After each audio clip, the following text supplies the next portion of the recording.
Sunita Williams જલ્દી જ પાછા આવી જશે. જુલાઈના પ્રથમ સપ્તાહમાં પરત આવી જશે. પણ જુલાઈ શરૂ થયાને 15 દિવસ કરતાં પણ સમય વીતી ગયો છે વધારે, પણ સુનિતા હજી પણ પાછા નથી આવ્યા. નાસા સુનિતા વિલિયમ્સના પરત આવવાને લઈને જુદી જુદી તારીખો આપી રહ્યું છે, પણ એ બધી જ તારીખો વીતી ગઈ છે, પણ સુનિતા પરત નથી આવ્યા. સુનિતાને લઈને નાસાના જુદા જુદા દાવા ખોટા સાબિત થઈ રહ્યા છે. ન માત્ર સુનિતાનો પરિવાર, પણ આખો ભારત દેશ આજે ચિંતિત છે. સુનિતા વિલિયમ્સ સલામત રીતે પરત ફરે એ માટે પ્રાર્થનાઓ થઈ રહી છે. ત્યારે સુનિતાના પરત ના આવવા માટેના કયા કારણો જવાબદાર છે એ જુઓ, અને એની સાથે જ નાસાના પ્રયાસો કેમ નિષ્ફળ નીવડી રહ્યા છે, અને સુનિતાની દિનચર્યા ત્યાં કેવી રીતે પસાર થઈ રહી છે, તેઓ પાછા આવશે તો ક્યારે, એ બધા જ સવાલોના જવાબ આ સ્પેશિયલ રિપોર્ટમાં. સુનિતા વિલિયમ્સ 1 મહિનાથી અંતરિક્ષમાં. સરળ નથી ધરતી પર પરત ફરવાની પ્રક્રિયા. તારીખ પર તારીખ આપી રહ્યું છે નાસા. સ્પેસ સેન્ટરમાંથી ક્યારે પરત ફરશે સુનિતા? તારીખ પર તારીખ જ મળી રહી છે, પણ સુનિતા વિલિયમ્સ પરત નથી ફરી રહ્યા. નાસાના અવકાશ યાત્રી સુનિતા વિલિયમ્સ અને બુચ વિલ્મર છેલ્લા 1 મહિના કરતાં પણ વધુ સમયથી અવકાશમાં ફસાઈ ગયા છે. બંને અવકાશ યાત્રી બોઈંગના સ્ટારલાઇન પર સવાર થઈને ઇન્ટરનેશનલ સ્પેસ સેન્ટર પહોંચ્યા હતા. માણસોને લઈ પહેલીવાર સ્પેસ સેન્ટર પહોંચેલા સ્ટારલાઇનમાં કેટલીક ખામીઓ સર્જાઈ. અંતરિક્ષમાં યાનના થ્રસ્ટરમાં મુશ્કેલીઓ આવી રહી છે અને હિલિયમ લીક થઈ રહ્યું છે. સુનિતા વિલિયમ્સ જુલાઈ મહિનાના પ્રથમ અઠવાડિયામાં પરત ફરી જશે એવું માનવામાં આવી રહ્યું હતું, પણ ટેકનિકલ ઇસ્યુ સોલ્વ ન થવાના કારણે તેઓ પરત નથી ફરી શક્યા. આ વચ્ચે નાસાએ ચિંતાજનક સમાચાર આપ્યા છે. તેમના કહેવા મુજબ ઓગસ્ટમાં બીજા ક્રૂને સ્વિચ ઓવર નહીં કરીએ ત્યાં સુધી તેઓ પરત આવી શકે તેમ નથી. હવે અવકાશમાં બીજા યાનમાં બેસીને તેમને પરત ફરવું પડશે. નોટિંગહમ ટ્રેન્ટ યુનિવર્સિટીના ફિઝિક્સ લેક્ચરર ઇયાન વિટકેરના કહેવા મુજબ નાસા અને બોઈંગ જે રીતે તેમને પરત લાવવાની વાત કરી રહ્યા છે, એ કામ એટલું સરળ નથી. એમાં અનેક પડકાર છે. સ્ટારલાઇનરની વિશ્વસનીયતા પર સવાલ ઊભા થયા છે.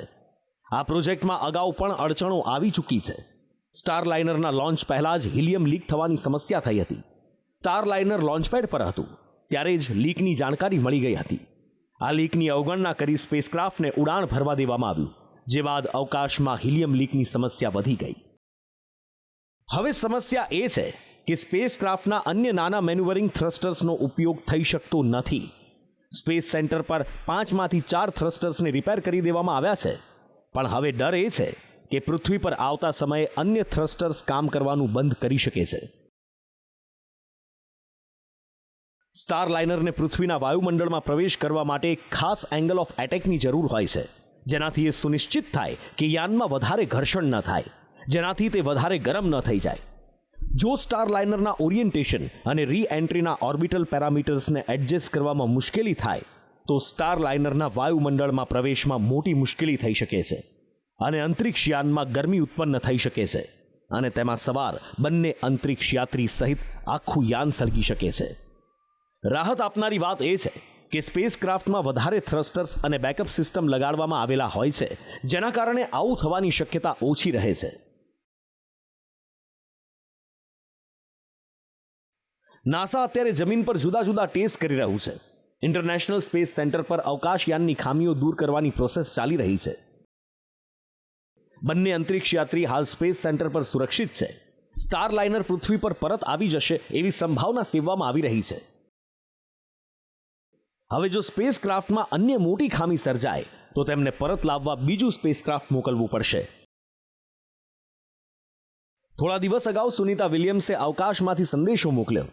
સુનિતા અને બુચ વિલ્મરે ધરતી પર સંદેશો મોકલ્યો હતો અને કહ્યું હતું કે અમે ખૂબ અભ્યાસ કર્યો છે.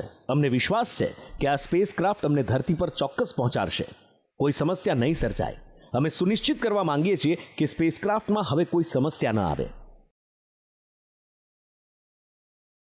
સુનિતા વિલિયમ્સ અને બુચ વિલ્મર 1 મહિનાથી અવકાશમાં છે, ત્યારે એ સવાલ મનમાં થવા સ્વાભાવિક છે કે તેમનું ખાનપાન કેવું હશે, કેવી રીતે ત્યાં રહેતા હશે, તેમની દિનચર્યા શું હશે.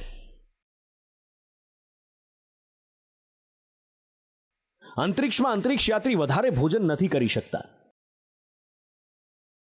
અને પાણી કે ભોજન ગ્રહણ કરે એનો સ્વાદ પણ તેમને નથી આવતો.